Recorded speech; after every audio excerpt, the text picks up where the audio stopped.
Bismillahirrahmanirrahim. Assalamualaikum warahmatullahi wabarakatuh. Eh, Umumnya kalau ngopi itu biasanya santai gitu ya, sambil duduk gitu-gitu. Tapi ternyata masih tetap di kelas gitu ya. Saya ketemu dari kelas ke kelas, tapi bukan ketemu dengan mahasiswa, tapi ketemu dengan para senior-senior saya. Ada Bang John. Bang John ini guru saya ini, guru kehidupan. Ada Bang Gara. Bang Gara ini tidak terlalu lama bersentuhan dengan saya, tapi saya baca banyak hal tentang beliau. Bapak Ibu yang saya hormati,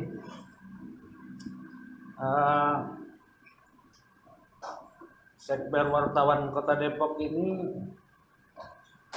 di beberapa momentum saya libatkan, di beberapa momentum penting yang saya kerjakan, misalnya di Universitas Pancasila, dan nanti tanggal 13 dan 14, 15 Universitas Nasional akan menggelar semacam gebiar namanya. Mudah-mudahan nanti akan kita beritahu gebiar Universitas Nasional. Kemudian pada Februari juga kita akan gelar kegiatan Expo berskala nasional. Dan pada bulan Juli teman-teman mahasiswa pertanian seluruh Indonesia akan berkumpul di Universitas Nasional. Saya kira teman-teman media atau pers itu memegang peran yang sangat strategis di negeri yang demokratis ya. Itu catatan pertama. Yang kedua, saya nggak tahu apakah saya harus jadi pembicara atau saya teman ngobrol gitu ya. Saya yang menghubungi saya malah nggak datang, katanya sakit gitu. Tetapi nggak apa-apa, kita ngobrol lebih santai. Begitu saya disodori atau ditawari judul ini, yang ada di pikiran saya adalah ini judul hoak ini. Nggak ada itu pemilu yang seperti dibayangkan ini ideal banget gitu ya. Di beberapa negara yang menerapkan demokrasi itu nggak seperti yang kita bayangkan. Bahkan demokrasi dianggap sebagai sebuah sistem yang tidak sempurna. Seperti yang saya sudah tulis cukup agak lumayan panjang dari tadi malam saya siapkan, walaupun tidak terlalu sempurna. Kritik tentang demokrasi misalnya yang dilakukan oleh Aristoteles. Boleh agak serius atau nyantai-nyantai aja? Oh, nyantai. Jadi saya bicara.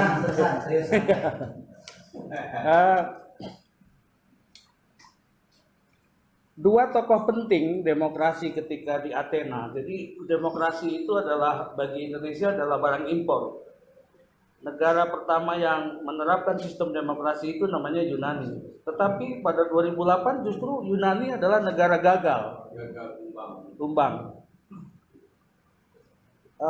Saya tidak tahu apakah karena demokrasi dianggap sebagai sistem yang belum sempurna sehingga banyak negara-negara berkembang yang menerapkan demokrasi itu sedang mencari bentuk. Tetapi catatan penting bagi teman-teman media atau teman-teman wartawan adalah, pertama, apakah demokrasi di Indonesia sudah mengikuti ideologi Pancasila sesuai dengan pasal 4, kerakyatan yang dipimpin oleh hikmat kebijaksanaan dalam permusyawaratan perwakilan. Saya ingin diskusikan secara langsung satu problem atau satu filosofis demokrasi. Pertama adalah soal apa yang disebut dengan filosofi dari sebuah demokrasi sendiri yang menurut oleh para the founding father, baik Bung Karno, Yamin, Hatta, dan yang lain-lain itu adalah Indonesia adalah menganut sistem demokrasi sendiri. Tetapi belakangan begitu reformasi digulirkan, Indonesia menganut demokrasi liberal. Dalam konsep demokrasi sendiri menurut para founding father adalah demokrasi yang bukan berdasarkan hak untuk hak suara, sama posisi kedudukan seorang wartawan dengan masyarakat biasa gitu. Sama posisi dan kedudukan seorang profesor dengan rakyat biasa atau dengan mahasiswa. Satu orang memiliki hak suara yang sama. Sementara dalam hak yang disebut dengan hak musyawarah, sebetulnya mengedepankan apa yang disebut dengan hak bicara. Hak bicara itu adalah bagaimana seseorang memiliki kualifikasi untuk bicara sesuatu. Kalau bicara tentang dunia komunikasi, bagaimana PR, bagaimana public relation, bagaimana hubungan media, tentu teman-teman media punya kompetensi untuk bicara itu. Kalau bicara tentang dunia kesehatan, maka tentu yang punya kompetensi untuk bicara itu adalah para dokter, para ahli di bidang kesehatan, perawat, dan lain-lain. Itu fenomena di mana ketika sebuah demokrasi diukur dari sisi kuantitas atau dari sisi kualitatif hitungan suara terbanyak, orang berlomba-lomba menjadikan rakyat sebagai arena. Begitu rakyat dijadikan arena, maka posisinya adalah siapa yang memiliki sumber daya, baik secara politik maupun ekonomi, yang akan menguasai demokrasi. Jadi harus jujur kita katakan bahwa orang yang memiliki finansial, orang yang memiliki sumber daya yang cukup, yang bisa menguasai demokrasi. Demokrasi bagi rakyat awam adalah demokrasi yang gagap dan gugup untuk bukan hanya disampaikan, tetapi diikuti. Karena mereka tidak memiliki persiapan selama 32 tahun dikungkung oleh termasuk dunia pers kita yang pernah mengalami pemberedelan, wartawan yang didrive oleh kekuasaan. Tetapi saudara-saudara, Bapak Ibu dan teman-teman sekalian, pers Indonesia, pers mainstream, baik media online dan media yang lain-lain, sedang mengalami sebuah turbulensi. Jadi ini turbulensi yang dihadapi oleh media mainstream itu berhadapan dengan media sosial. Media sosial ini semakin menjamur, semakin hebat, semakin kuat, semakin solid, dan di situ tidak bisa kita bagi yang tidak bisa melakukan untuk memilah mana informasi yang berguna dan mana informasi yang tidak berguna. Itulah yang disebut dengan informasi hoax itu. Oleh karena itu, Bapak Ibu sekalian, menghadapi industri 4.0 atau 4.0 itu, di mana setiap teknologi sudah berkembang dengan baik, genjet sudah dipegang oleh siapa saja, baik oleh seorang supir, oleh seorang dosen, oleh seorang mahasiswa, karyawan, atau buruh, atau pekerja rumahan. Semua sudah bisa memiliki dan berkomunikasi dalam hitungan yang tidak lama, dalam hitungan detik, speed yang cepat. Kita bisa menerima lautan dan samudra informasi yang kadang-kadang kita tidak bisa menentukan akurasi apakah informasi atau data itu hoax atau tidak. Itu catatan kedua. Catatan ketiga, kalaupun kita bersepakat menerima demokrasi sebagai sebuah sistem yang kita pakai, dari sistem yang paling jelek, demokrasi adalah pilihan, sehingga kita nggak bisa milih yang lain gitu. Mungkin perlu kajian untuk melakukan yang lebih dalam, bagaimana mensinkronisasi, menselaraskan filosofi demokrasi Indonesia dengan demokrasi yang tengah berjalan pada saat ini. Yang ketiga yang penting untuk saya sampaikan adalah bagaimana politik demokrasi yang sedang berjalan di Indonesia mengalami apa yang disebut dengan politik transaksional. Agak jarang juga kita mendengar sekarang ada laporan jurnalistik dalam bentuk berita investigatif yang sangat dalam, Seperti misalnya kasus yang ditemukan oleh Bang Mohtar Lubis yang mengungkap banyak hal tentang kebobrokan. Saya nggak tahu kenapa itu. Apakah di drive? Apa karena memang kualitas kita sebagai teman-teman, sebagai wartawan, sebagai penulis, sebagai kolumnis terbatas. Tetapi memang tidak ada laporan investigatif yang betul-betul dalam, deep news, hard news, tetapi hanya short news. Dia hanya sebagai semacam PR saja, bukan sebagai media atau pers, tidak lagi dijadikan sebagai watchdog, sebagai pengawas bagi kekuasaan. Tetapi dia lebih dijadikan sebagai semacam media press release, beritanya juga seragam dan hampir sama. Mungkin press release dilakukan, media A, media B, media C memberitakan yang sama, bahkan lead berita sampai judul beritanya pun sama. Luar biasa memang. Tetapi memang itu sebuah tantangan.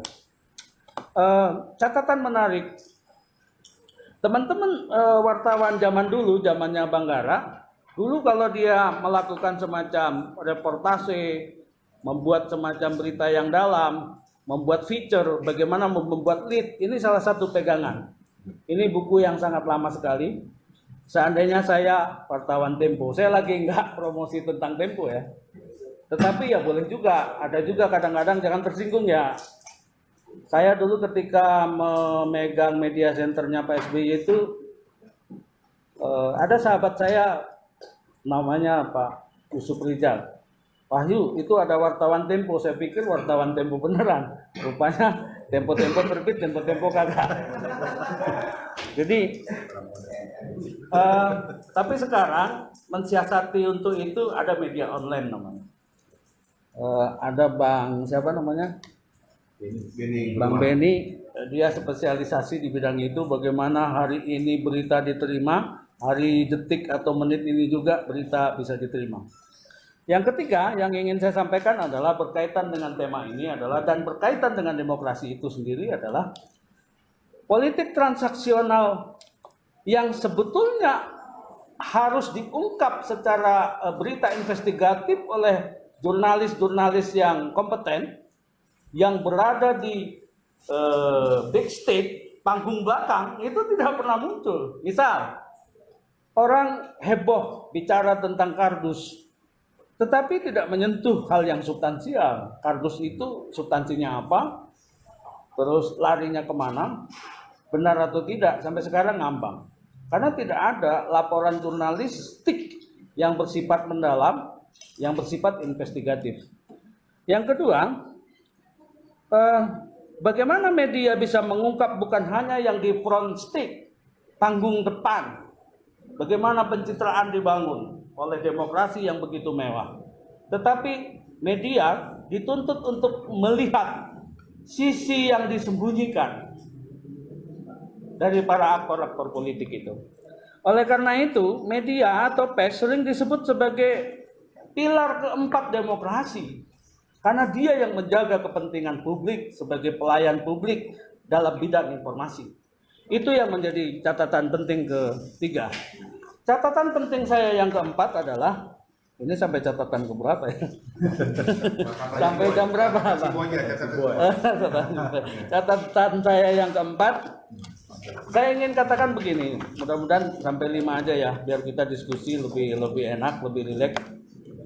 Catatan saya yang keempat adalah soal bagaimana demokrasi dipertontonkan dengan solekan yang begitu, persona-persona para tokoh-tokoh politik yang muncul, karena di panggung belakang, setting panggung belakang yang kita tidak tahu, teman-teman media tidak pernah cover itu, sehingga menjadi rahasia para elit dan tokoh tertentu. Dalam teori-teori ekonomi politik diungkap apa yang disebut dengan hidden leader, para pemimpin di belakang layar yang mengatur semua permainan. Selain hidden leader, ada yang disebut dengan teori shadow state.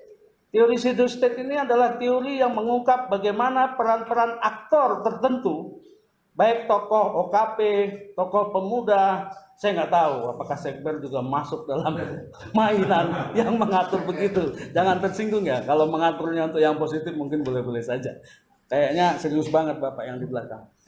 Saya ingin katakan bahwa bagaimana peran-peran pengusaha memberikan sumbangan dana kampanye yang begitu besar dengan kompensasi begitu kandidatnya menang akan mendapatkan sejumlah proyek. Itu yang disebut dengan bagaimana tokoh-tokoh penting di belakang layar mengatur ritme jalannya birokrasi pemerintahan, mengatur jalannya ritme proyek pembangunan. Berapa banyak yang sudah tercokok bahkan dikandangkan oleh KPK, kita bisa lihat itu adalah apa yang disebut dengan shadow state. Yang ketiga, teori yang menggambarkan tentang apa yang disebut dengan Benedict R. Anderson itu mengatakan apa yang disebut dengan teori patron clean. Banyak sekali tokoh-tokoh, misalnya tokoh OKP, ormas, keagamaan atau apa segala macam, mendrive sesuatu kebijakan publik. Misalnya, mohon maaf ya, bagaimana organisasi-organisasi tertentu memberikan pengaruh terhadap pengambilan keputusan terhadap komisioner KPU, komisioner Bawaslu. Bagaimana kita berharap bahwa pemilu itu akan dilaksanakan dengan apa yang dimimpikan oleh teman-teman kalau memang begitu. Oleh karena itu, di diskusi yang akan datang kita harus drive itu. Semoga teman-teman komisioner itu bukan bagian dari shadow state atau bukan bagian dari apa yang disebut dengan patron clean. Dia punya orang yang drive dari belakang terhadap keputusan-keputusan yang akan diambil. Yang terakhir di sesi catatan kelima saya tentang materi ini adalah saya sebagai akademisi merasa sangat mencemaskan dengan fenomena konsultan dan apa yang disebut dengan lembaga survei. Bapak bayangkan, lembaga survei itu dalam posisi peraturan perundang-undangan regulasi pemilu, saya nggak tahu posisinya di mana Pak. Teman-teman media harus mengendorse itu. Kapan dia diperbolehkan melakukan survei?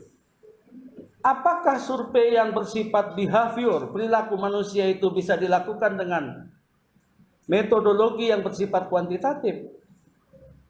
Padahal secara teori semua penelitian yang bersifat behavior itu wajib hukumnya dilakukan dengan metodologi kualitatif, membutuhkan waktu yang lama, harus terjun langsung. Bagaimana itu tiba-tiba dikuantitatifkan? Ada suatu teori yang memperbolehkan dia menjadi sebuah penelitian, disebutlah penelitian survei. Tetapi sering sekali kita menemukan bagaimana lembaga survei itu menjadi bagian dari konsultan kandidat. Kalau dia melakukan survei penjajakan atau survei pemenangan itu, data yang ditemukan itu tidak dipublish, tidak ada masalah. Tetapi itu juga dikonsumsi oleh semua teman-teman media, teman-teman wartawan, dan bisa jadi data kuantitatif itu dalam bahasa statistik itu adalah data yang digoyang. Akurasi yang bisa bersembunyi dari apa yang disebut dengan margin of error, 3%, 5%. Kita bisa bayangkan ketika pilkada, ketika Pak Fauji Bowo menang, hampir seluruh lembaga survei mengatakan bahwa Pak Fauji Bowo akan memenangkan pertarungan gubernur. Ternyata tidak, tetapi bertanggung jawabannya tidak ada. Ketika kemarin Bapak Anies Baswedan maju sebagai gubernur juga begitu, hampir semua. Kedua, apakah produk dari survei politik itu merupakan produk akademis atau produk politik? Kalau dia menjadi produk politik harus diatur secara jelas dalam regulasi pemilu. Siapa yang membiayai, siapa tenaga ahlinya, bagaimana metodologinya dan yang lain-lain. Kalau dia menjadi sebuah produk akademis harus diuji dulu di kampus. Misal di Universitas Indonesia atau di kampus saya di Universitas Nasional. Setelah diuji secara akademik layak untuk dipublikasikan, baru dipublikasikan sehingga teman-teman wartawan tidak terjebak dalam posisi itu. Kecemasan kita terhadap lembaga survei itu sudah kelewatan, termasuk pola-pola quick count segala macam. Kita ingin demokrasi ini dibangun dengan cara yang bermartabat, bukan demokrasi yang asal-asalan. Kunci penutup dari saya adalah sekali lagi, apa yang kita harapkan dari demokrasi, meskipun demokrasi bukan sebagai sistem yang sempurna. Ada 3 hal yang harus menjadi catatan. Pertama, demokrasi yang baik itu ketika demokrasi itu mampu memberikan semacam pendidikan politik kepada pemilih sehingga pemilih menjadi cerdas. Yang kedua, demokrasi yang bermartabat adalah demokrasi yang mampu menjadikan para penyelenggara pemilu, termasuk KPU, Bawaslu, keamanannya dan lain-lain adalah yang berkualitas. Dengan cara demikian, saya yakin dan percaya demokrasi yang dibangun dengan sistem dan cara begitu akan menghasilkan para pemimpin yang berkualitas.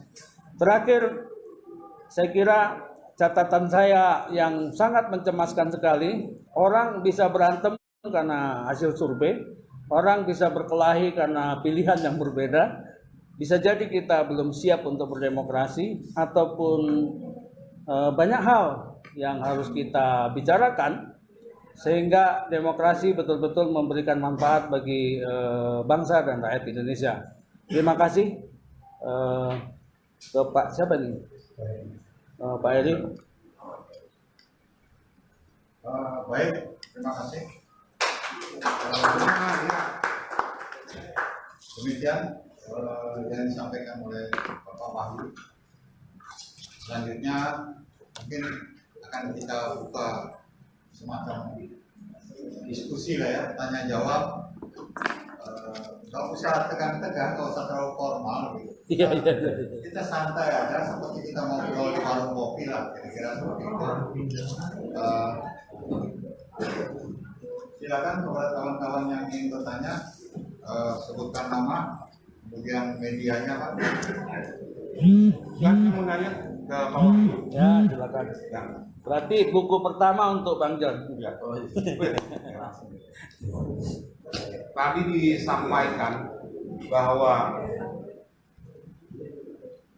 survei Ya. bisa menimbulkan perpecahan, bisa juga di dalam kelompok tersebut bisa menimbulkan kegembiraan. Ya. Nah, saya mau tanyakan adalah bagaimana tanggapan Pak Wahyu sendiri sebagai akademis yang juga sebagai pengajar di Universitas Nasional menanggapi stigma seperti ini gitu. Nah, bagaimana menghindari hal-hal yang mengakibatkan tadi perpecahan tadi, baik itu keluarga, ya, saudara, tetangga semuanya, seperti itu dari kacamata akademis. Bapak Ibu dan saudara sekalian, kecemasan kita terhadap peran stakeholder, saya nggak tahu. Kalau media itu kan sudah jelas ya, teori apapun mengatakan bahwa media sebagai pilar keempat demokrasi. Kalau lembaga survei ini pilar keberapa sih juga nggak tahu gitu loh, bingung saya. Oleh karena itu, kalau memang demokrasi ini akan berjalan dengan baik, atur regulasinya dengan baik. Mengatur regulasinya itu saya kira begini. Di beberapa negara yang sudah modern, maju, tidak diperkenankan, tidak diperbolehkan lembaga survei itu merangkap sebagai konsultan kampanye kandidat. Kalau dia lembaga survei saja. Sehingga dikhawatirkan kalau dia merangkap, dia punya vested interest untuk menjadikan hasil surveinya itu sebagai instrumen kampanye. Yang kedua, Bawaslu dan KPU harus segera mengatur kapan mereka boleh melakukan survei, kapan mereka boleh mempublish hasil surveinya, apa syarat-syarat yang diperbolehkan untuk mempublish itu. Saya kira kebebasan, termasuk media, termasuk pers, termasuk jurnalis, juga dibatasi oleh etika profesionalisme. Teman-teman media juga punya etika, tidak bisa asal-asalan gitu-gitu. Kalau dia memang produk akademik, diuji. produk survei itu oleh profesor siapa kek, oleh ahli statistik siapa kek, oleh siapa kek, baru boleh. Sehingga tidak menimbulkan perdebatan kontroversi yang luar biasa di masyarakat yang awam. Itu yang menjadi, bukan kita hasilnya ya. Kalau saya pribadi senang-senang aja kalau Pak Jokowi yang surveinya tinggi, Pak. Karena ya, tetapi kita bukan melihat siapa yang tinggi surveinya. Tetapi memang demokrasi ini harus kita perbaiki. Yang kedua, bagaimana cara menghindari perpecahan? Begitu demokrasi masuk di wilayah politik identitas, memang tidak terhindarkan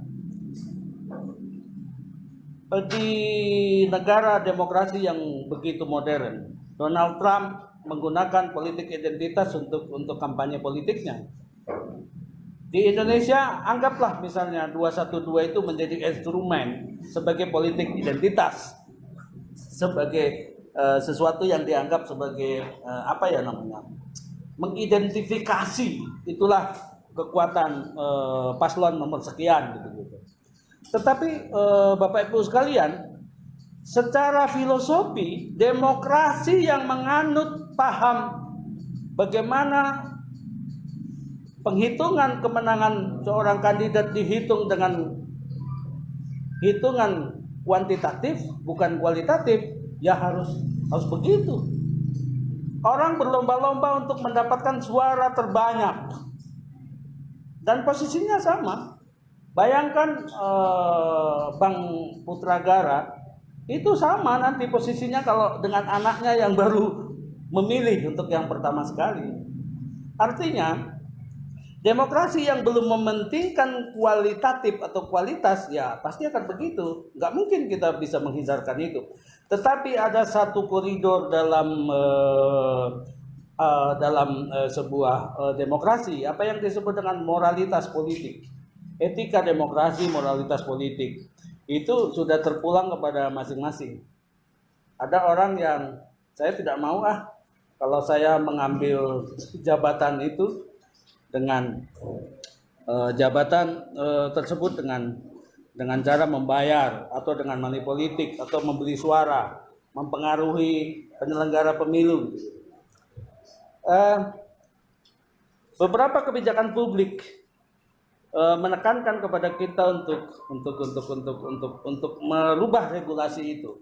Saya nggak tahu apakah demokrasi Indonesia harus kita kembalikan kepada demokrasi Pancasila dalam konsep musyawarah mufakat tadi, atau kita nikmati demokrasi yang sebetulnya dianggap oleh negara-negara maju, justru termasuk kita mengimpor dari negara-negara itu sudah gagal. Saya tidak tahu, mungkin menjadi sebuah kajian tertentu, butuh semacam mungkin seperti satu disertasi. Tetapi saya tidak terlalu tertarik untuk meneliti itu. Penelitian saya justru tentang bagaimana pelayanan publik di bidang jaminan kesehatan, jaminan sosial. Beberapa waktu yang lalu, sekaligus sebelum pertanyaan yang lanjut, saya mau tes. Beberapa waktu yang lalu misalnya saya ketemu dengan calon informan saya. Informan itu ada key informan, ada informan. Penelitian saya tentang jaminan sosial itu berkaitan dengan narasumber saya yang ahli di bidang jaminan sosial. Salah satunya adalah Profesor Dr. Hasbullah Tabrani, MPH, Dr. PH. Begitu saya wawancara, begitu saya tanyakan kesediaan beliau untuk menjadi salah satu narasumber untuk penelitian saya, beliau berminat dan saya mau ngetes Bapak sekalian. Kalau kita ingin mengetahui berita yang saya sampaikan ini hoax atau tidak, menurut Ibu apa yang saya sampaikan itu hoax atau tidak? Hah? Ya. Iya. Hoax enggak itu? Bahwa saya sedang melakukan sebuah penelitian, saya ketemu dengan Profesor Hasbullah Tabrani. Hoax tidak itu? Ya. Oh gitu. Memastikan bahwa itu hoak atau tidak bagaimana? Enggak, Ibu bisa mengeceknya itu dengan cara apa? Itulah yang dalam dunia jurnalis disebut dengan bagaimana seorang jurnalis harus melakukan check and recheck. Dari bukan hanya sumber saya yang mengatakan, tetapi begitu saya katakan Profesor Hasbullah Tabrani, saya ketemu dengan beliau beberapa waktu yang lalu, dan seorang wartawan yang tidak ingin beritanya hoak harus mencari sumber itu. Tetapi sebagai seorang wartawan yang memiliki insting jurnalistik investigatif, benar tidak bahwa saya melakukan penelitian itu? Karena ditemukan data bahwa Profesor Hasbullah Tabrani ternyata calon anggota DPR RI, jangan-jangan bukan sedang penelitian, kan gitu-gitu. Dari Depok dan Bekasi lagi, dan suara saya satu, gitu kan gitu. Nah, itu adalah sebuah contoh bagaimana saya bukan lagi kampanye ya, karena kalau untuk daerah Cimanggis, suara saya dan keluarga saya hibahkan, amanahkan penuh untuk Bang Yohanes Hutapea. Jadi Bentar, ini hoax apa benar? iya. Oke, mungkin ada yang lain. Karena orangnya ada. Ya, silakan. Yang lain? Baik, Pak. Ya, saya kasih sama Bang John. Saya sudah bertahun-tahun sama Bang John, tapi saya belum kasih buku ini. Judulnya Satria Piningit. Oh iya ya. Pak Bernina berdiri dong. Iya, karena beliau. Makanya saya. Dapat hadiah karena bertanya. Lihat ini. Satria Piningit di negeri tuyul. Lihat ini Pak. Pak, lihat ini Pak. Pak Wahyu, lihat ini Pak. Oh iya ya. Pak, Erik. 2, 3. Iya. Sekali lagi Pak. 1, 2, 3. Ya. Ngeri judulnya Satria Piningit di negeri tuyul. Selanjutnya Pak Budi. Habis Pak ini nanti. Jadi yang saya ada 3, jadi 3 yang saya kasih. Iya. Saya juga memang mengharapkan itu buku, makanya saya Karena apa? Jadi kalau pertanyaan nanya gagal bukunya. Kita Karena juragan tuyul yang nyari. di dunia jurnalis ini, Iya. memang apa yang pernah kita lihat dan kita dengar, ya, bahwa dunia jurnalis ini ya penuh dengan suatu teka-teki, Pak. Ya, teka-tekinya itu, tekanya itu bagi orang yang tidak memahami, tekinya itu memang itu wartawan betul. Nah, ya, di sini kita menyikapi, ya, dengan berita-berita yang apa Bapak sampaikan tadi mengenai hoax, mengenai polling juga SMS. Nah ini yang kalau kita lihat itu adalah suatu pernyataan yang betul atau tidak. Nah tadi Bapak John mengatakan bahwa hal-hal seperti itu mengenai tata cara ya pembicaraan mengenai hoax dan sebagainya. Namun di sini kita berbicara tanggung jawab ya moral orang yang menyampaikan itu sekarang, bahkan melecehkan pemerintah sekalipun, adanya makar besar-besaran. Terlihat sekarang ini negara kita ini lemah sekali dari segi hukum, ya. Nah, yang saya pertanyakan di sini, ya, apakah itu akan berlangsung seperti itu, ataukah hukum itu sekarang benar-benar ditegakkan? Kalau menurut saya sekarang belum bisa kita kategorikan hukum ditegakkan, karena apa? Melihat situasi kondisi yang makin berani, karena apa? Tidak ada batasnya, seperti undang-undang pers ataupun undang-undang di dalam Pancasila juga. Dulu wartawan cuma PWI, karena ada pasal yang mengatakan, pasal 28 mengatakan bahwa setiap warga negara berhak berserikat, berkumpul, mengeluarkan pendapat, sehingga sekarang pada kebablasan, bebas semua, tanpa pemerintah membatasi. Bagaimana cara ada batasan-batasannya? Ya, barangkali dari saya. Wabillahi taufiq wal hidayah. Wassalamualaikum warahmatullahi wabarakatuh. Waalaikumsalam. Maaf barangkali itu bukunya mau diserahkan.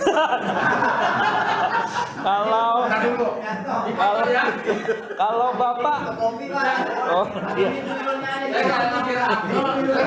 Ngeri. Ini saya kenang-kenangan. Dia Bu Lili, dia malah sebetulnya pingin bukunya gitu. pertanyaannya juga buku.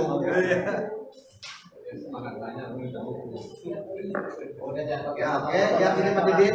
Nah, ya. Terima kasih Pak, semoga sehat sukses. Ya, ya. Ya, belum katanya Pak. Lihat ini sekali lagi. 1, 2, 3. Ngeri. Ada satu lagi nanya. Oke, makasih Pak.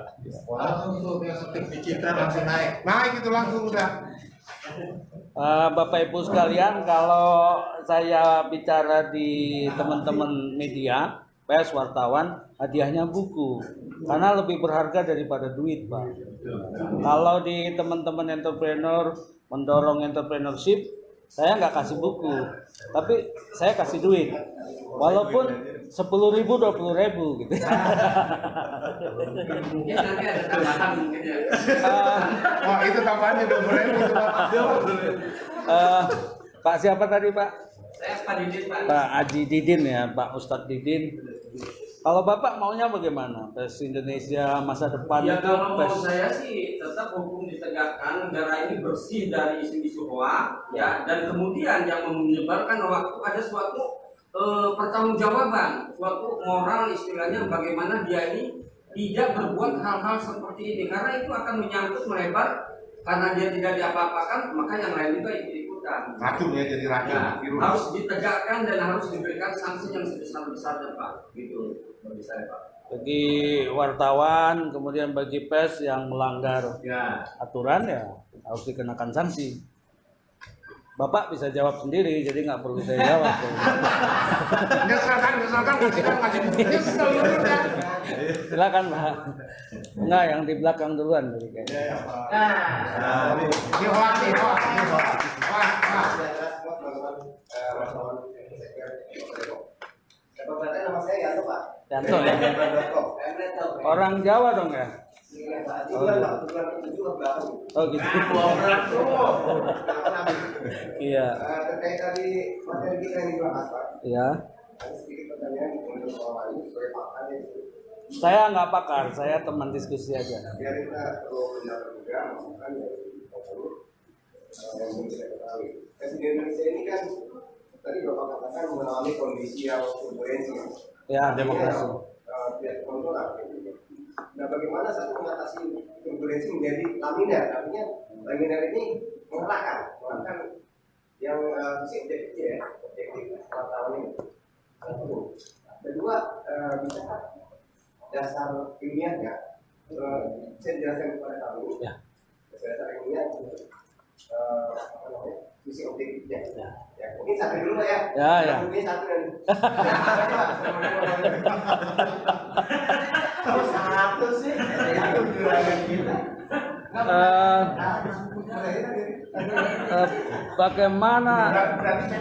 Bagaimana sistem dibangun sehingga tidak terjadi turbulensi demokrasi, goncangan-goncangan itu? Pertama, kita bisa bayangkan aturan pemilu itu berganti setiap waktu. Ritmenya begitu, speed pergantian regulasi itu begitu cepat, Pak. Perundang-undangan tentang pemilu segala macam yang sangkut pautnya, undang-undang politik, undang-undang pemilu, luar biasa. Perubahannya begitu drastis, termasuk menentukan threshold, ambang batas itu untuk parlemen dan yang lain-lain. Tetapi itu hanya semacam ekses saja. Yang paling substansi adalah demokrasi itu adalah makanan yang cocok bagi perut yang berisi, Pak.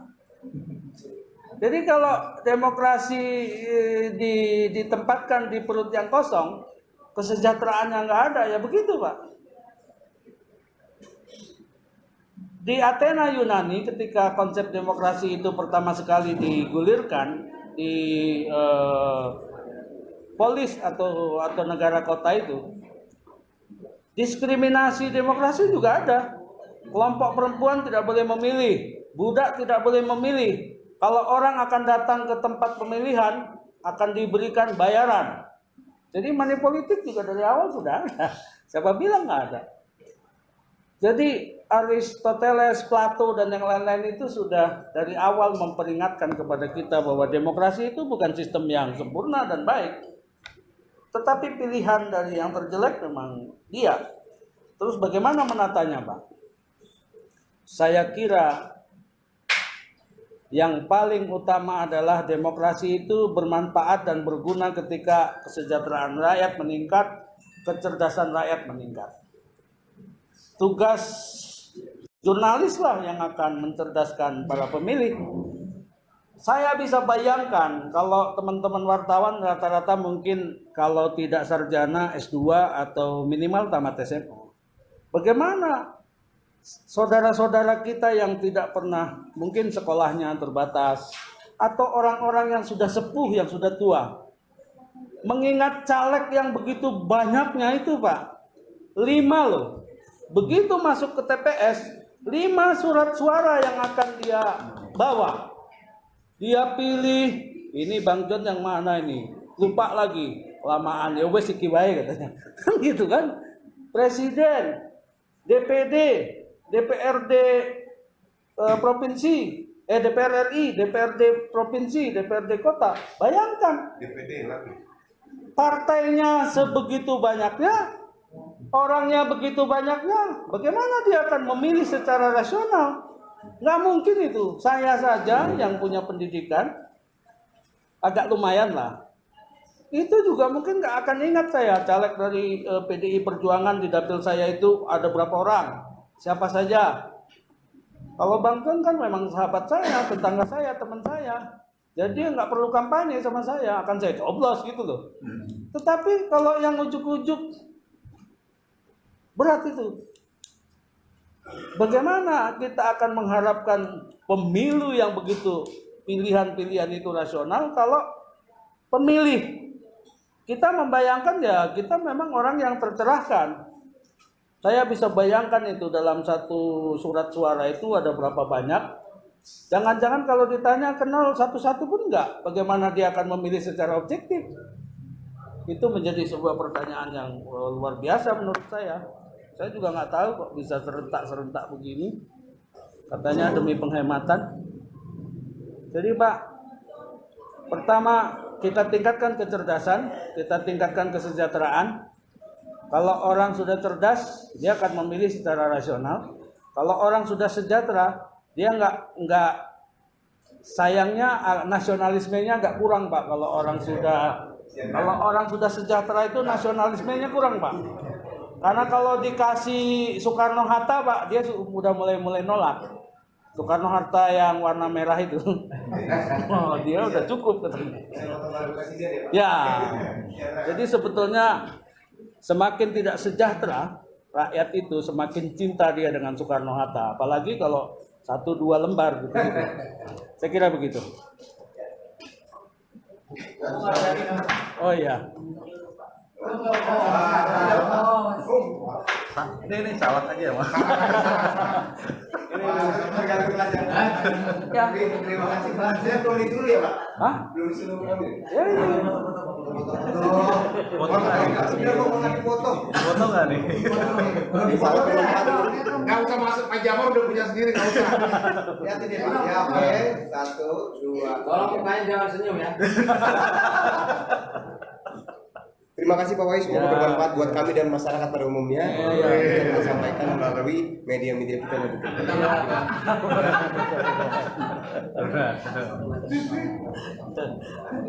Oke, selanjutnya Pak Sasono. Bab oh ya. Waalaikumsalam warahmatullahi Saya Sono, ya medianya jelas suara satu. Apa Pak? Suaranya nggak satu. Sama sama nggak? Jabar. Oh iya. Sama ini. Boleh dong saya nulis ya?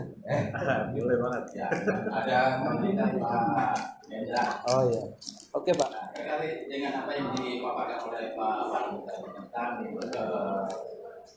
terlibatan daripada lembaga survei yang ada di Indonesia ini, ada beberapa lembaga survei yang boleh dibilang terjadi margin of error Nah, jadi mungkin masing-masing lembaga survei ini kan tidak sama. Ya. Nah, tentu ketidaksamaan ini harus didukung dengan adanya sebuah undang-undang atau peraturan yang bisa dilaksanakan oleh lembaga survei itu dengan standarnya ini gitu. Tapi ini kesimpang siuran adanya masing-masing lembaga survei ini yang ini sekian persen, yang ini sekian persen. Memang boleh saja tidak sama. Ya kalau bicara tentang kesamaan itu bisa terjadi seorang guru dengan murid.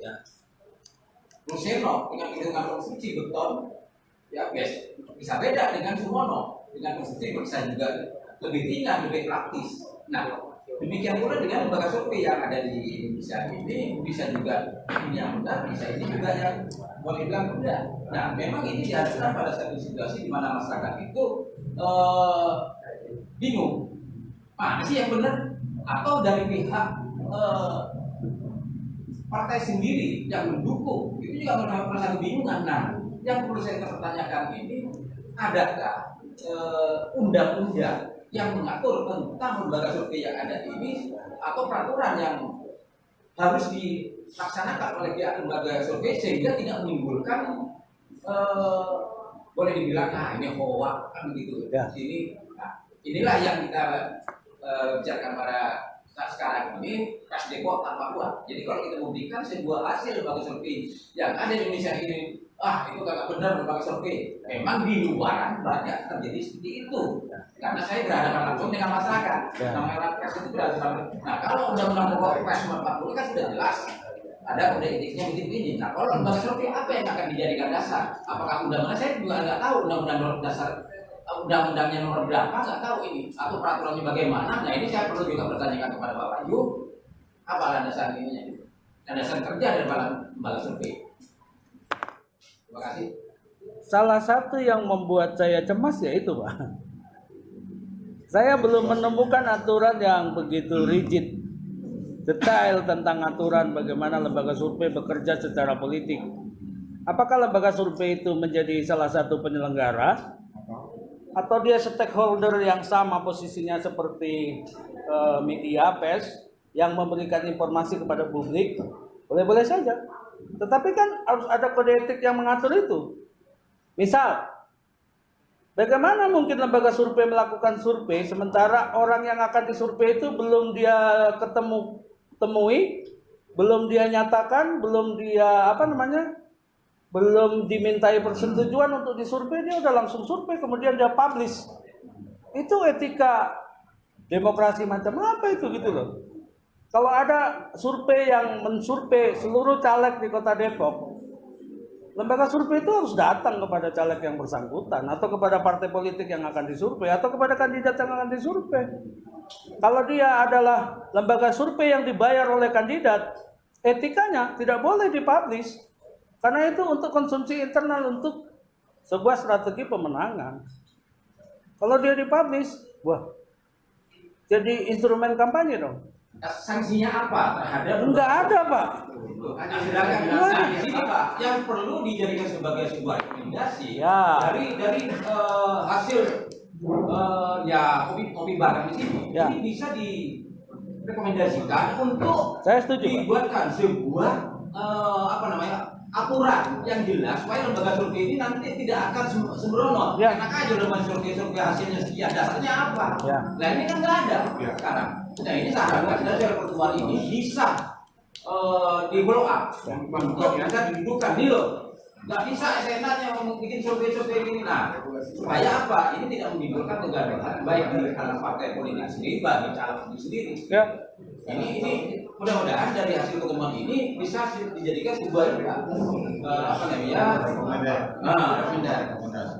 Itu harapan saya setuju Pak. Tadi utarakan kajian PPR ini memang terjadi, ya kan? Tapi dasar sampai terjadi begini punya dasar nggak? Kalau memang itu ada sebuah uji di masing-masing perguruan tinggi ya di itu memang harus ada. Tapi dengan adanya uji seperti itu mungkin akan lebih menguatkan lagi kepercayaan masyarakat terhadap lembaga survei yang ada.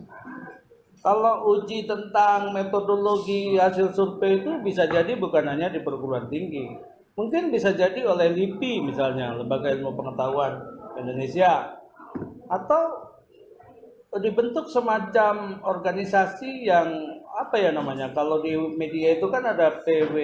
Asosiasi ya, semacam asosiasi Iya. lembaga survei. Iya, di situ harus diuji dulu. Nah ini ketika wartawan melakukan suatu kesalahan pemberitaan, Ya. ini udah ada tidak kriminalisasi. Iya, Nah, betul. sedangkan lembaga survei sendiri kalau masalah apa yang akan dilakukan? Ya itu dia, karena tidak ada aturannya. Mungkin dia juga hoax sebetulnya kalau hasilnya itu. Ini Tetapi kan, masalahnya yang bisa. nah sebelum kita bicara lebih jauh, saya ingin bicara filosofi begini Pak. Kita mungkin sudah pernah buat semacam skripsi, kita pernah buat disertasi, atau bahkan mungkin akan membuat semacam disertasi. Yang namanya penelitian itu dilakukan Pak, syaratnya harus ada masalah. Kalau masalah nggak ada, ngapain diteliti? Toh popularitas dan elektabilitas itu aja Pak. Kenapa harus dilakukan survei berkala, kemudian dipublikasi? Berarti ada masalah dong. Masalahnya masalah apa? Masalah popularitas dan elektabilitas. Itu masalah buat pemilih atau buat kandidat? Apa relevansinya terhadap pendidikan politik? Nah itu menjadi sebuah kajian yang harus kita kaji.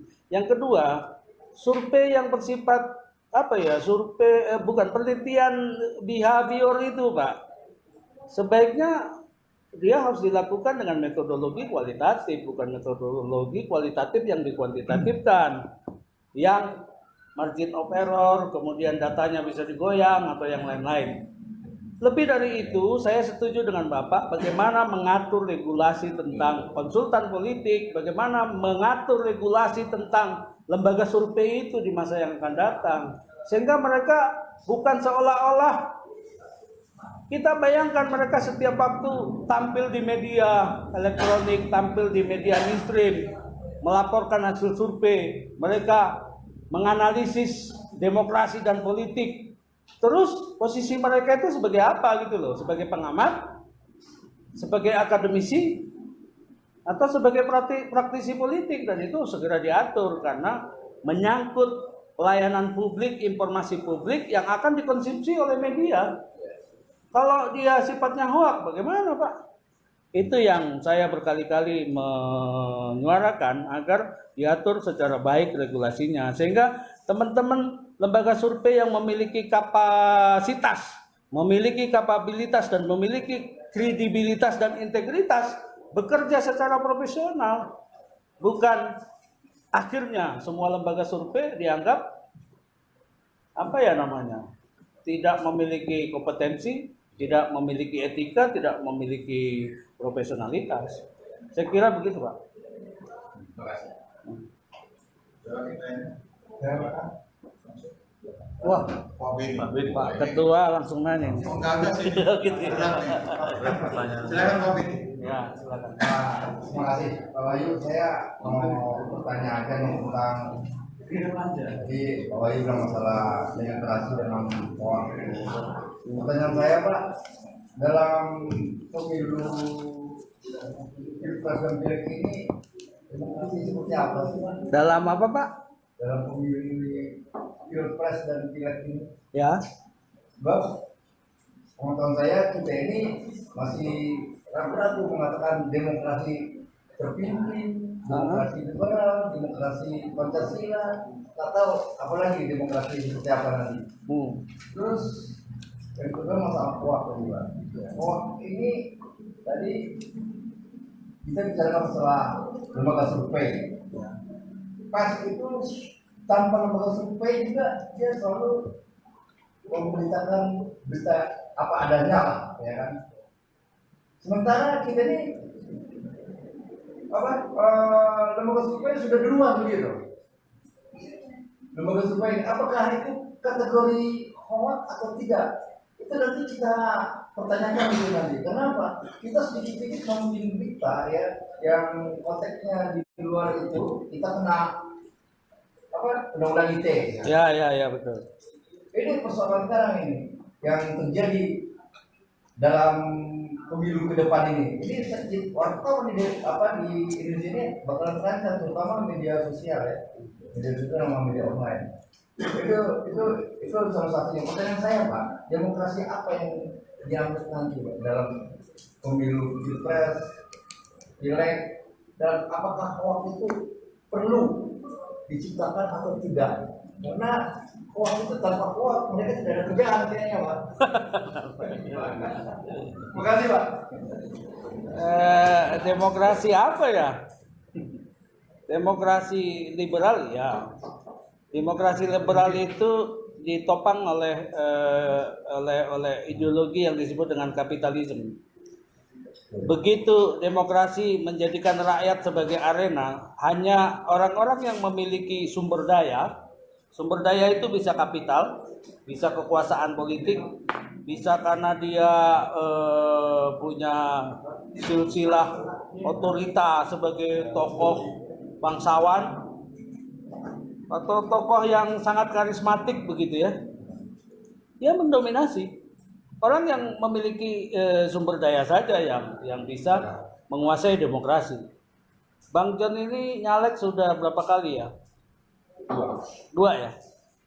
Karena dia sudah punya sumber daya sekber wartawan Kota Depok, mungkin kali ini jadi gitu loh. Kan gitu. Terus demokrasi macam apa hari ini yang dianut oleh Indonesia? Demokrasi Pancasila, Pak. Demokrasi pasar, Pak. Pancasila. Tidak ada lagunya. Pilih kemudian dapat dipercaya mengemban demokrasi Pancasila. Ada lagunya. Ya. Ya memang demokrasi Pancasila, Pak. Ya supaya kita akur, supaya ini ya kita anggap demokrasi Pancasila. Kalau dari sisi kajian yang lebih mendalam, kita harus ukur kembali demokrasi kita ini apakah memang sangat efektif untuk membangun kesejahteraan bangsa atau tidak. Demokrasi yang tidak memiliki relevansi terhadap kesejahteraan rakyat, dia bukan demokrasi.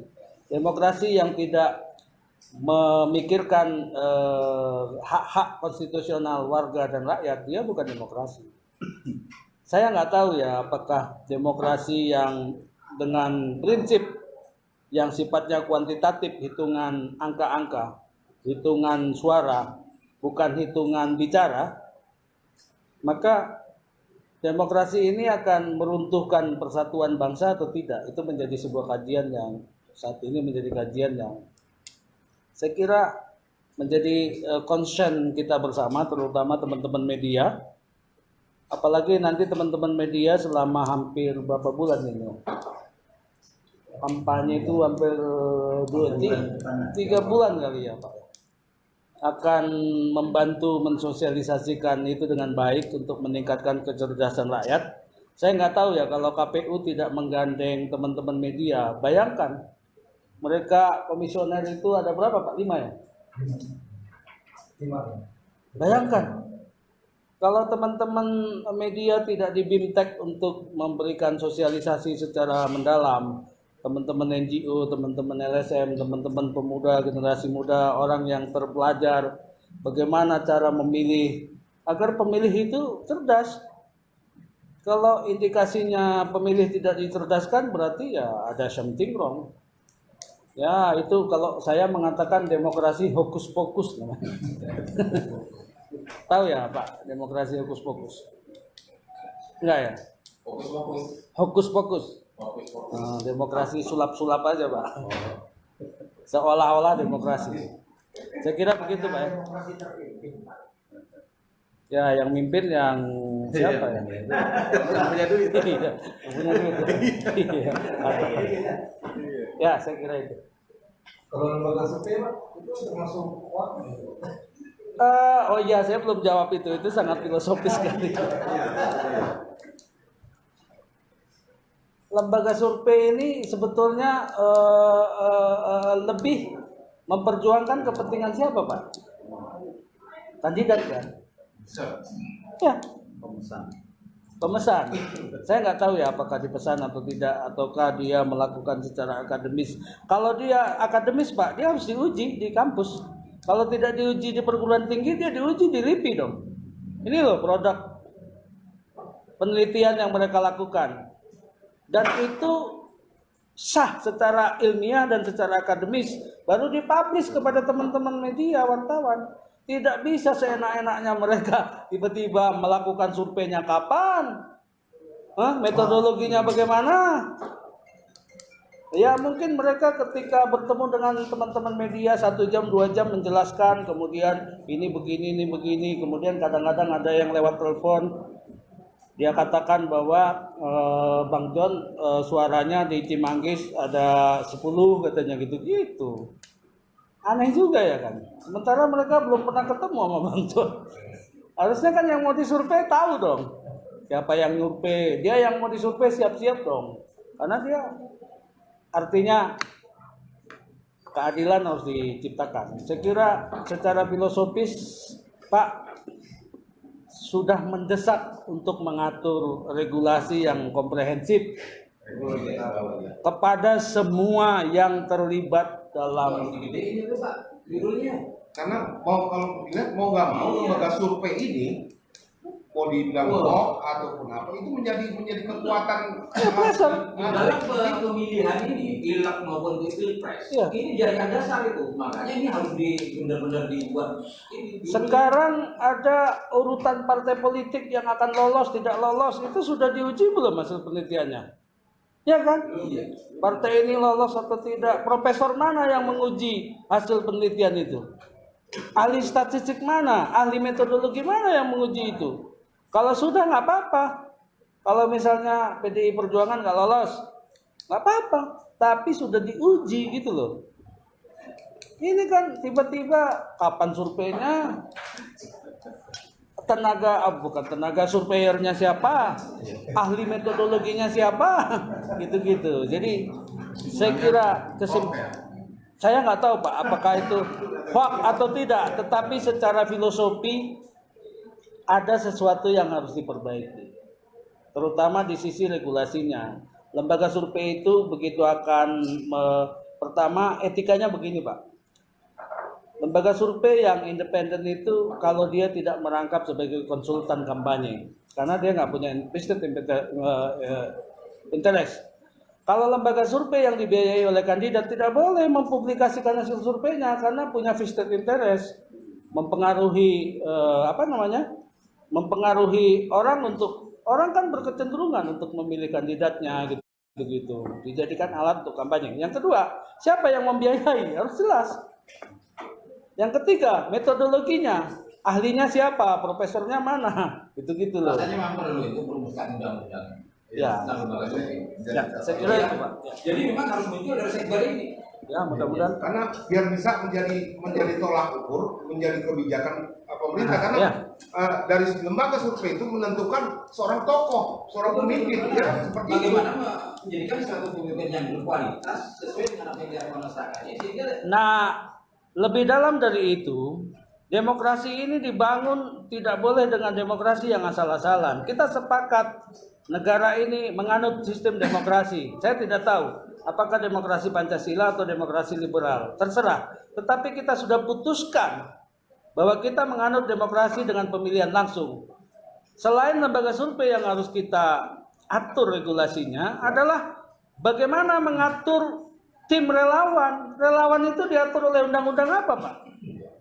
Begitu mereka mendekati rakyat, mereka berkampanye, mereka bersosialisasi, kalau mereka melakukan kesalahan, kata kandidatnya, itu kan relawan. Ya bisa saja masing-masing partai membuat sebuah lembaga survei, ya masing-masing. Ya. Apalagi kalau memang partainya memang kuat, wah, nggak masalah lah. Survei itu dengan memperbanyak di beberapa cabang ini memang ada tenaganya. Tapi bagi partai yang memang tidak memiliki kekuatan secara finansial, dia bisa ngawur. Nah, kalau ini tidak diatur di dalam sebuah undang-undang yang memang harus mengatur lembaga survei, kedepannya ini saya khawatir. Saya setuju Pak, saya mengkhawatirkan itu. Oke, selanjutnya. Sorry, masih saya mau tanya sedikit. Bagaimana kan gini terkait dengan survei tadi ini Ya, saya ya. jadi ikut. Jadi bagaimana tanggapan dari akademisi karena sekarang perusahaan media Ya. pers pun sudah masuk ke dalam lembaga survei. Ya, ya, ya. Contoh nyatanya ada Litbang Kompas Ya. dan kurang lebih beberapa tahun kita lihat mirip-mirip dengan LSI. Ya, ya, ya, ya. Dan itu menjadi acuan ya. Iya, dan itu menjadi acuan. Apakah sebaiknya survei ini juga diserahkan kepada media agar bertanggung jawab ketika hasil survei itu agar tidak menjadi hoax gitu loh. Kalau lembaga survei sendiri kan kita tidak bisa ketahui independensinya karena tergantung perusahaan dan lain-lain. Tapi kalau media kan udah jelas diatur dalam undang-undang pers bahwa harus netral memenuhi aspek kriteria jurnalis, etika jurnalis. Ya. Lalu kemudian negara mengatur bahwa ini ada di ranahnya media. Ketika hasil survei itu dipertanggungjawabkan sekaligus beritanya juga dipertanggungjawabkan. Apa nggak lebih baik kita dorong ke arah media sebagai artinya gini, ketika lembaga survei ada, dia harus berafiliasi dengan perusahaan media agar bisa di cover pertanggungjawabannya. Gimana Pak menurut kalangan akademisi? Sayangnya ya Kompas melakukan survei penelitian mungkin baik-baik saja ya. Tapi problem besarnya itu belum ada aturan yang mengatur tentang itu gitu. Itu saja, Pak. Ya, hanya itu. Bahkan kalau dilihat malah masyarakat ataupun kelompok elit tertentu mengiyakan Iya. karena media label media Nah, tadi. sekarang begini. Begitu hasil survei itu dianggap menguntungkan secara kelompok kandidat atau partainya, dia oke katanya. Begitu tidak, dia marah. Komplain gitu-gitu. Saya itu kok benar lembaga Ya. survei. Yang benar cuma dia doang. Ini menimbulkan kegaduhan. saya kira demokrasi dengan dengan demokrasi yang dipenuhi dengan noise, kebisingan seperti itu harus kita hentikan. Kita harus membangun demokrasi yang bermartabat. Saya tidak meragukan kredibilitas teman-teman lembaga survei, tetapi ayolah kita tata benar-benar. Ayo kita perbaiki sehingga mereka tidak bisa diintervensi, independensinya jelas. Ya, saya kira begitu, Pak. Nah, saya kira gini, Pak, ini usulan saya. Kendati itu ada sebuah undang-undang yang mengatur tentang gawenya lembaga survei. Tapi di mana setiap media itu punya cabang di berbagai daerah bisa juga dilibatkan. Ya, saya setuju. Itu Setuju. dilibatkan di sebuah lembaga survei. Oke, ini ada media namanya Kompas. Ya. Tarik dari Kompas nih, buat di yang daerah kan ada. Ya. Nah, ini masuk di dalam satu lembaga survei itu dalam timnya. Yang saya maksud regulasi itu termasuk mengatur detail, Pak. Ya. Kapan lembaga survei apa saja yang oleh KPU atau Bawaslu diperbolehkan melakukan survei? Kapan waktu mereka melakukan survei? Surveinya apa? Bagaimana mereka akan melakukan publikasi hasil surveinya? Harus jelas, Pak, Iya. aturannya. Sekarang kan nggak ada aturannya. Karena di situ melibatkan ya tenaga yang memang harus kita perhatikan juga. Ya, ya. Karena survei ini kan tidak terus makasih enggak gitu. Ya, ya. Di sini harus ada sebuah lembaga survei yang benar-benar memiliki finansial yang Kuat. bisa ditunjukkan dan juga tidak harus mendapatkan bantuan dari pemerintah atau terserah dah. Yang penting lembaga survei ini sudah jelas modalnya sekian, ini bisa. Jadi kalau kurang dari sekian nggak bisa menjadi survei. Karena apa? Nanti di lapangan itu pasti ada yang namanya lembaga survei di lapangan yang nggak jelas. Jual beli. Nah, ini kita harapkan di dalam sebuah pertemuan ini dalam secara ibarat ini bisa ditindaklanjuti di dalam satu pembahasan yang lebih detail lagi supaya menjadi sebuah undang-undang dan peraturan-peraturan yang dimakan terhadap lembaga survei itu. Ini dari sektor juga. Nah, Berat. dilihat kalau Iya. di negara luar gimana? Lembaga survei. Ya, Harus dia mengacu juga dong lembaga survei yang ada di Indonesia dengan yang mengambil kita menjadi acuan gitu loh. Saya selalu mengatakan begini, Indonesia itu adalah negara yang mengimpor demokrasi dari negara barat, tetapi dia hanya mengimpor demokrasinya, tetapi tidak dengan toolsnya. Bahkan dia ingin melebihi. Di negara Amerika aja memilih presidennya bukan langsung kok, ada lewat perwakilan yang ditentukan. Partai yang multi partai itu hanya di bawah, begitu sampai di level atas tinggal 2 partai, Demokrat dan Republik, begitu mereka atur kok.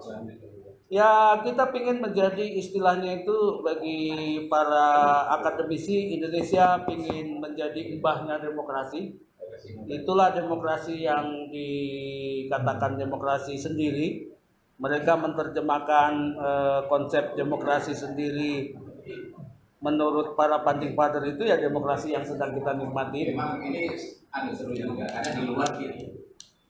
Yang hasil survei ada 2 calon capres ini. Ini capres ini di wilayah ini begini. Ini turun ini presentasinya. Ini naik ini. Nah, ini mah nggak benar ini. Karena itu lalu terjadi begitu berdebat. Gitu. Tapi memang seru juga gitu mendengarkan ini. Itu benar surveinya ini yang benar yang mana saya bilang itu gitu aja. Nah dia sendiri nggak tahu yang benar yang mana.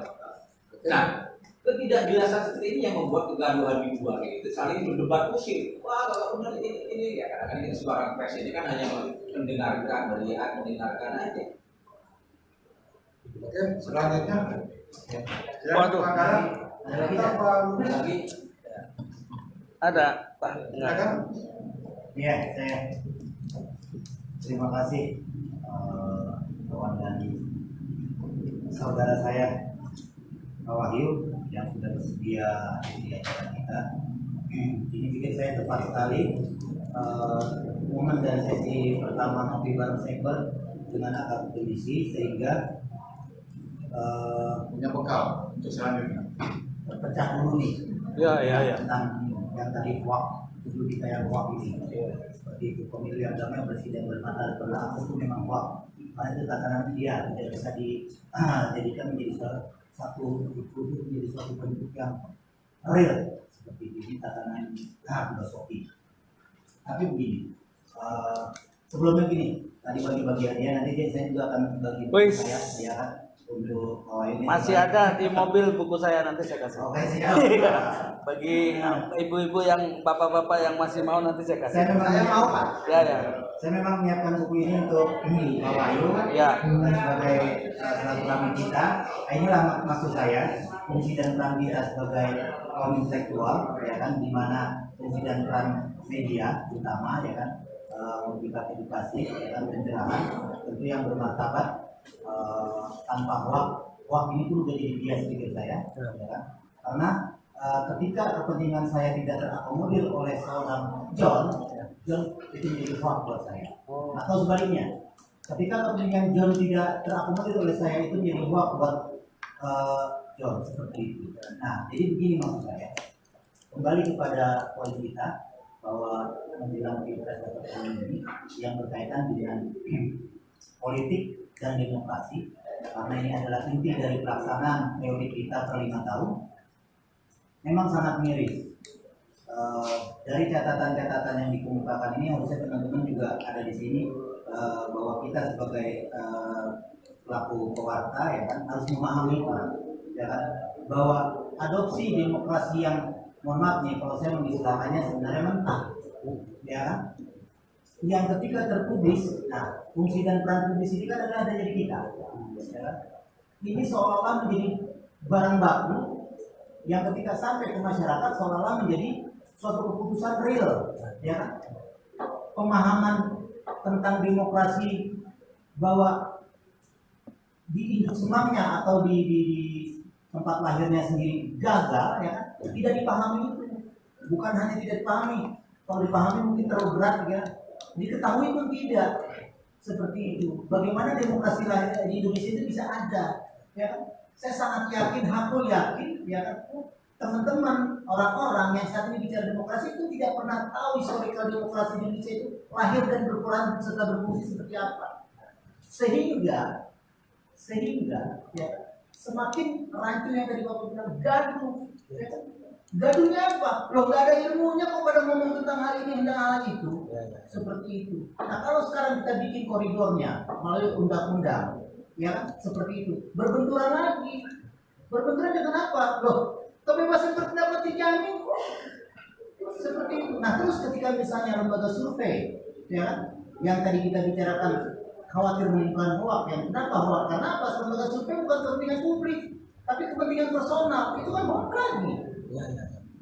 Kayak gitu. Nah terus si kepentingan personal, gua nggak perlu legitimasi ini sah atau tidak dalam undang-undang. Yang gua perlu tahu adalah sejauh mana aktivitas gua ada melalui survei itu. Nggak nyambung lagi.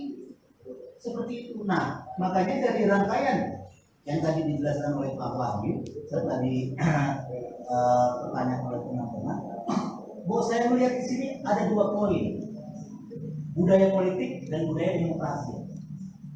Budaya politik inilah budaya kan sebuah kebiasaan dari sesuatu yang tidak biasa terus bergulir sepanjang waktu menjadi sebuah biasa menjadi budaya kayak gitu. Nah akhirnya apa?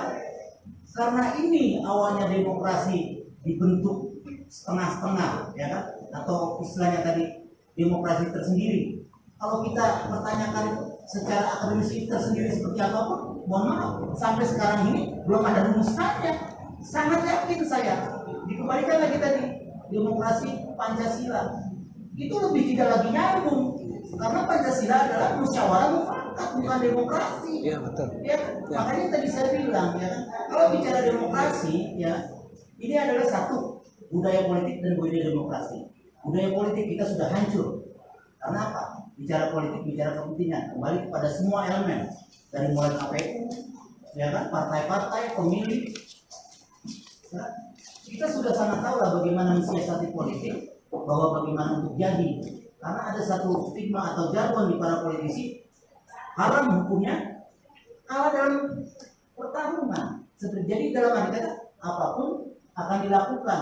Dari mulai mohon maaf nih, KPU harus tahu ini. Sehingga lo KPU-nya udah titipan dari kepala partai. Oh nanti lo harus menangin gua minimal gua 3 kursi di situ. Kelompok seperti itu. Jadi ini budaya sudah. Ini yang saya bilang namanya budaya politik. Ya. Nah ketika udah menjadi suatu kebiasaan, susah kita merumuskan untuk sesuatu yang menjadi ideal, yang hoak ini. Pemilihan damai, bersih, benar tanpa akses susah. Seperti itu. Ini hanya sebuah pemahaman sisi manusia humanisme kita. Kayak gitu. Dan tetap harus ada karena saya yakin betul bahwa suatu saat akan tetap ada pemantik kehidupan yang bisa meresumi itu semua. Sangat yakin, ya kan? Aku yakin. 2, tentang budaya demokrasi. Lagi-lagi Indonesia tidak pernah itu budaya demokrasi bisa menjadi acuan. Kenapa? Sekarang kita begitu bangga dengan demokrasi setengah-setengah, ya kan? Tanpa acuan. Ini kan harus dipahami oleh kita semua sebagai disabes yang harus mengedukasi. Karena pikir saya begini, kita fungsi dan peran pers itu bukan hanya sekedar memberitakan tentang kegiatan woro-woro tentang sebuah peristiwa demokrasi yang ada di Indonesia, tapi kita juga mampu ya kan mencermati melalui di media itu kan ada banyak rubrik dari mulai berita maupun opini. Nah maksud saya fungsi itu yang harus kita pahami di teman-teman pers ya kan. Sehingga tentang budaya politik dan budaya demokrasi ini menjadi satu kesimpulan. Nah, pertanyaan misalnya adalah dari kekisruhan 2 identitas yang tidak berjenis ini, saya bilang 2 identitas tidak berjenis karena apa? Dirumuskan bagaimanapun tidak ada patokan, karena ubahnya demokrasi pun tidak menjalankan seperti kita lakukan. Seperti itu, kita jadi kebablasan sementara kita mengadopsi budaya demokrasi kita akhirnya menjadi banci seperti itu. Nah, pertanyaannya adalah ini sangat krusial, ya kan? Dan ini yang sangat menjadi poin besar, hanya bisa jadi gumangan. Karena kalau ini digumamkan atau digulirkan secara publisitas, baik secara jurnalis maupun akademisi, akan dibilang yang namanya makar, tidak NKRI, ya kan? Seperti itu. Harus ada yang diperbaiki, kata Pak Wahyu poinnya. 2 pertanyaannya adalah kembali kepada jati diri bangsa kita kah? Atau tetap terus menjalankan demokrasi seperti ini. Nah, Forumnya terlalu kecil. Forumnya terlalu kecil dan pertanyaan.